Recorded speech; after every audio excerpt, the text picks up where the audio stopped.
Hi there. You know what? Let's just be honest. This has been a hard year for a lot of us. We've lost loved ones. Many of us have experienced illness. Some of us have had great years and been afraid to talk about it because of how terrible it was for others. Been financial impacts, all these things. People have lost their jobs. And in the midst of all of that, for some of us, the hardest thing has been dealing with our relationships as we're at a distance maybe from people we work with, as we're isolated from those that we love. And I don't want to ignore that as we're stepping into what I hope together will be on this journey toward more loving relationships, both receiving more love and being more loving. So I want to tell you just a little bit about this book before we start. This book exists because of a promise that I made to a dear friend of our family, a woman named Shasta, who was my wife's college roommate, and then she ended up working for the same company as my wife and I eventually, and she became a part of our family.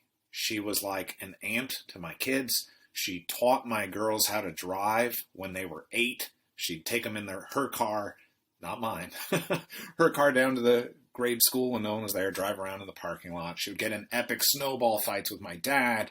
She was a person who was full of life and energy and a dear, dear friend. And like I said, part of our family. And she got sick with cancer. And our family and her family and another close family, friends of hers, we came together and just walked through that journey with her. And it was painful. It was difficult. And when she was close to the end of her life, she asked if I would speak at her funeral, which you'll read about in today's entry. It was a painful moment, a difficult question for her to ask, a difficult question for me to answer. Of course, I said yes.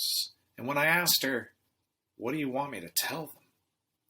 she said, "Just tell them how much they're loved."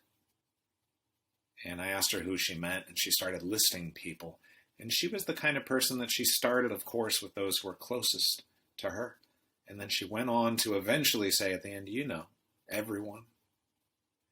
And so this book is an answer to the promise when I said, okay, I'll tell them.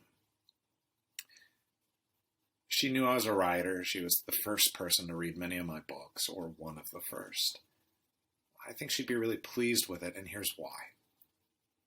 Shasta was always saddened and amazed by the people she met who didn't expect to be loved, or who looked around and said, "Why am I not loved?" And she was the kind of person who would step in and answer those questions because she wanted people to experience what she thought every human being should experience, was deep, deep love from the people around them, and what every person should give to the people around them, deep, deep love. So I hope you'll join us. Not every entry is going to be a heavy discussion about loss at all, but I thought we need to be upfront with that to have this conversation at all.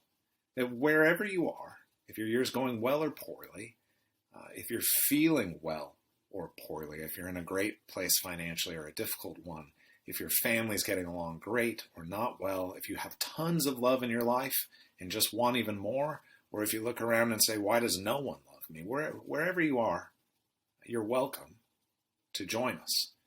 I would love to be a part of this with you as we talk about just simple things, little things in our lives that we can think about, change, try, experiment with, to see if maybe we can receive what I believe is available to every human being, which is a great, epic, beautiful love in our lives, both given and received. I'm looking forward to joining you with it. I'm not going to re-record that even, because let's be ourselves. I'm looking forward to joining with you on this journey to love.